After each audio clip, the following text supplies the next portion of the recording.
श्री खाटू श्याम जी कथा महाभारत काल में लगभग 5,500 वर्ष पहले एक महान आत्मा का अवतरण हुआ, जिसे हम भीमपुत्र बर्बरिक के नाम से जानते हैं। महासागर संगम स्थित गुप्त क्षेत्र में नव दुर्गाओं के सात्विक और निष्काम तपस्या कर बर्बरिक ने दिव्य बल और 3 तीर व धनुष प्राप्त किए। कुछ वर्ष अपरांत कुरुक्षेत्र में उपलब्ध नामक स्थान पर युद्ध के लिए कौरव और पांडवों की सेनाएं एकत्रित हुई। युद्ध का शंखनाद होने ही वाला था कि यह वृत्तांत बर्बरिक को ज्ञात हुआ और उन्होंने माता का आशीर्वाद ले युद्ध भूमि की तरफ प्रस्थान किया। उनका इरादा था कि युद्ध में जो भी हारेगा उसकी सहायता करूंगा। भगवान श्री कृष्ण को यह वृत्तांत ज्ञात हुआ तो उन्होंने सोचा कि ऐसी स्थिति में युद्ध कभी समाप्त होने वाला नहीं है। अतः उन्होंने ब्राह्मण का वेश धारण कर बर्बरिक का मार्ग रोककर उनसे पूछा कि आप कहाँ प्रस्थान कर रहे हैं। बर्बरिक ने अपना ध्येय बताया कि वह कुरुक्षेत्र जाकर अपना कर्तव्य निर्वाह करेंगे और इस पर ब्राह्मण रूप में भी श्री कृष्ण ने उन्हें अपना कौशल दिखाने को कहा। बर्बरिक ने एक ही तीर से पेड़ के सभी पत्तों को भेद दिया, सिवाय एक पत्ते के जो कि श्री कृष्ण ने अपने पैरों के नीचे दबा दिया था। बर्बरिक ने ब्राह्मण रूपी श्री कृष्ण से प्रार्थना की कि वह अपना पैर पत्ते के ऊपर से हटाए, वरना आपका पैर घायल हो सकता है। श्री कृष्ण ने अपना पैर हटा लिया। वह बर्बरिक से एक वरदान मांगा। बर्बरिक ने कहा, हे यजमान, आप जो चाहे मांग सकते हैं, मैं वचन का पूर्ण पालन करूंगा। ब्राह्मण रूपी श्री कृष्ण ने शीश दान मांगा। यह सुनकर बर्बरिक तनिक भी विचलित नहीं हुए, परंतु उन्होंने श्री कृष्ण को अपने वास्तविक रूप में दर्शन देने की बात की, क्योंकि कोई भी साधारण व्यक्ति यह दान नहीं मांग सकता। तब श्री कृष्ण अपने वास्तविक रूप में प्रकट हुए।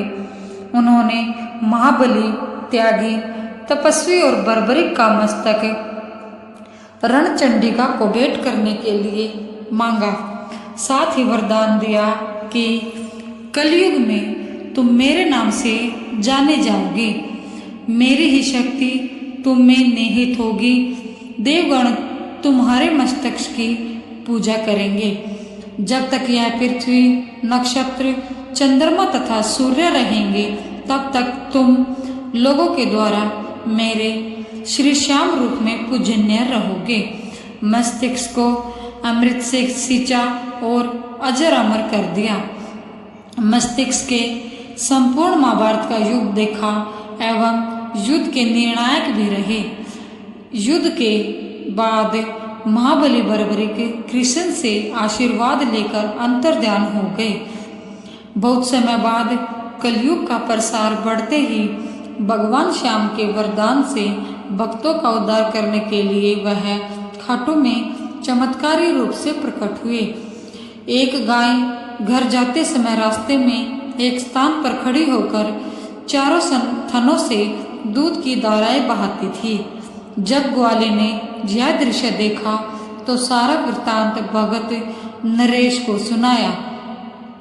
राजा भगवान का स्मरण कर भाव विभोर हो गया। स्वप्न में भगवान श्री श्यामदेव ने प्रकट होकर कहा, मैं श्यामदेव हूँ। जिस स्थान पर गाय के थन से दूध निकलता है वहाँ मेरा शालिग्राम शिला रूप विग्रह है। खुदाई करके विधि विधान से प्रतिष्ठित करना दो। मेरे इस शिला विग्रह को पूजने जो खाटू आएगा उनका सब प्रकार से कल्याण होगा। खुदाई से प्राप्त शिला रूप विग्रह को विधिवत शास्त्रों के अनुसार प्रतिष्ठित कराया गया। चौहान राजपूतों में नर्मद्वार कवर हुए, जिन्होंने इस विग्रह को आतताइयों की विधिवंश से बचाने हेतु झोपड़े में रखा एवं सेवा पूजा की।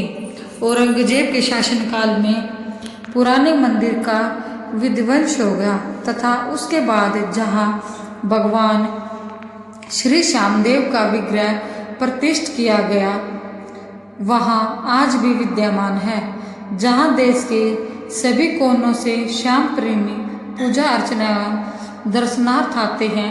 अब मर्यादा कंवर के खानदान के ही चौहान राजपूत पुजारी हैं। जय श्री